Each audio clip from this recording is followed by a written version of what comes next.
welcome back to my channel. What am I saying? Hey guys, welcome. I don't know what I'm just gonna start over again. I have no idea. Hey guys, welcome back to my channel. Today we are going to be reacting to horror stories. Let's get started.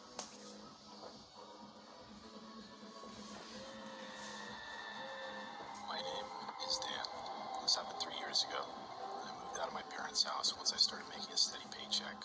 I'm a plumber, and one day I had to go to someone's house to fix some pipes. There was a married couple there. Their daughter was 22 at the time. She was 6 months older than me, and her name was Amanda. While I was working, she was talking to me, asking if I was single and stuff like that. And to be honest, she seemed pretty cute. We exchanged phone numbers and eventually started dating, and she even moved into my house. We were 3 months into our relationship, and stuff started to get out of hand. She was always getting mad and annoyed so easily. She always started arguments, and so on.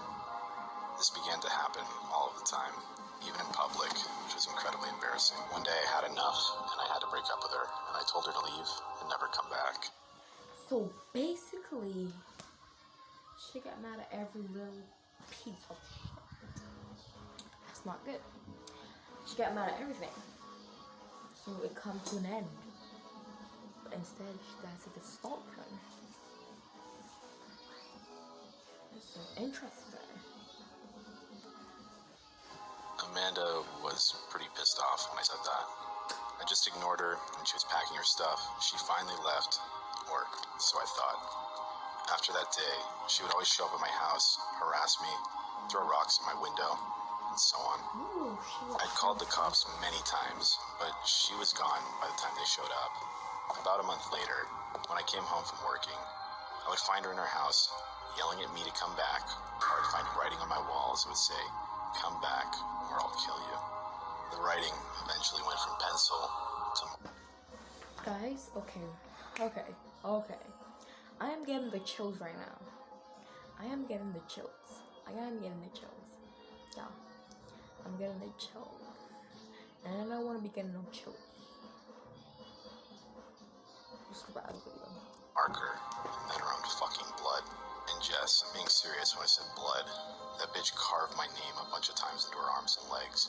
She only got into my house because I forgot to take the house key back from her at the time.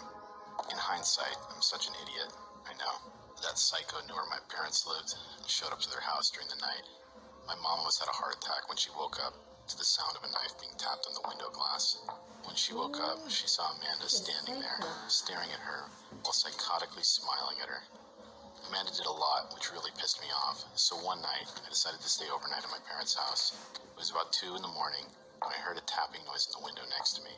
I turned and saw Amanda staring right at me. Her eyes were wide open and red. She had bags under her eyes and a huge smile. I went outside and started yelling at her to stay away from me and my family, but she screamed at the top of her lungs and charged at me with a knife. I punched her face, which knocked her out. I called the cops and made sure Amanda didn't wake up while they were arriving.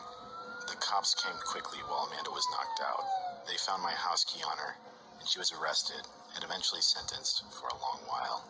After Amanda was sentenced, my parents and I moved out of state because we'd like to stay as far away from Amanda as we possibly can, because she will eventually be released.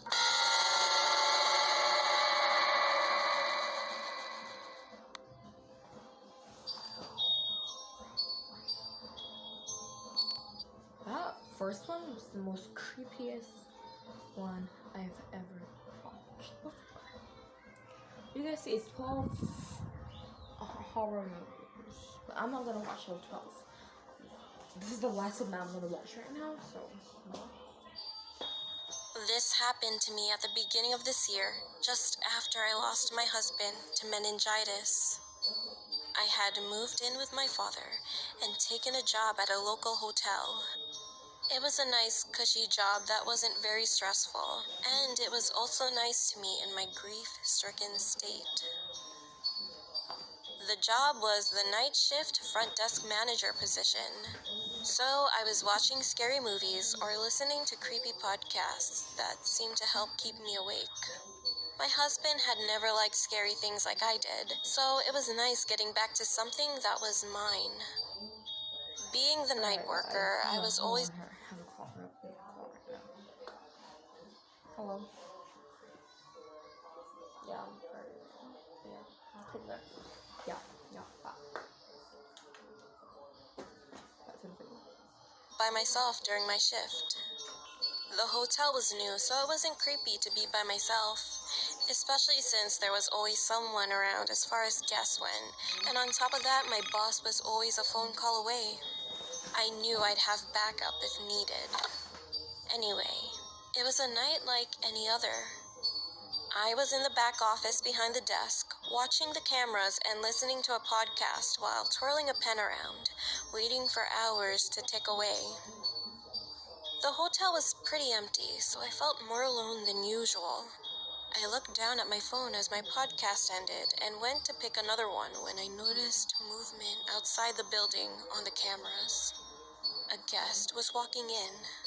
I hadn't seen a car pull in from the driveway camera, but I chalked it up to me just not paying attention and went to the desk. The man walked in, and I quickly noticed his clothes were dirty, tattered, and that he had this odd smell to him. Metallic smelling. I shook off the weird feeling and looked up at his face before greeting him.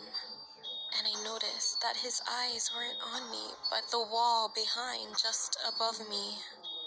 I followed his gaze, wondering what he could be looking at, but there wasn't anything there. I was confused, but thought maybe he was lost in thought. I greeted him again, but his gaze still remained on the wall. I was starting to get freaked out, but kept my cool and cleared my throat. "Sir, is there something I can help you with?" I asked more firmly. Quickly, his eyes flicked down, and those eyes were wide and crazy looking. It startled me enough that I took a small step back. His previously blank expression grew into that of a crazed, wide smile. He was missing teeth, and the second his lips parted, I could smell his rotten breath. It made my stomach churn. Before I could open my mouth, I watched his eyes slowly creep up and down my body, as if he were undressing me with his eyes. Then his eyes moved to my hand, and his smile faded into a hate-filled glare. His eyes were on my wedding ring. Well, yes, I still wore it, as I wasn't ready to give it up yet. "What the heck is that?" he asked, his voice thick and gruff and full of anger. "My wedding ring, sir. I'm married," I said, thinking maybe he was drunk. His glare got worse as his eyes met mine again. "Married? You lying bitch! You never told me you were married! You lied to me!" "Sir, I don't know what you're talking about, and I'm afraid that I'm going to have to ask you to leave." I was so scared at that moment, but tried desperately not to cry. He was still shouting at me. "So, you're kicking me out of my own home? You're a little hussy. I'm taking what's owed to me. Get over here." He reached across the counter to try and grab me, and I let out a scream, stumbled back, tripping over my long skirt. I crawled quickly for the office door as he rushed to the counter. He grabbed my shirt, tearing it down the back as I went to slam the door shut, and I slammed it on his hand, making him scream in pain as I heard the bones break. As he let me go, I managed to finally shut and lock it before going into my boss's office. And as I dialed 911, I could hear him screaming at the office door, kicking as hard as he could to get it open. The operator stayed on the phone with me until the cops arrived. It took 3 grown officers and a taser gun to take him down and get him in the car. When everything was safe, I was sat down for a statement, and my boss and father were called. There was getting me into his truck. I heard an officer say that the man was a highly wanted man from Florida who had escaped a psychiatric facility.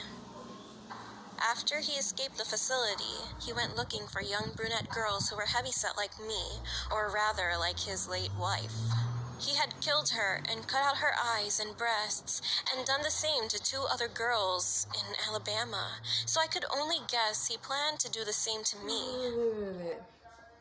Had Let me just skip that back for a bit. What she said? He grabbed my shirt, tearing it down the back as shut and lock it before going into my boss's office. And as I dialed 911,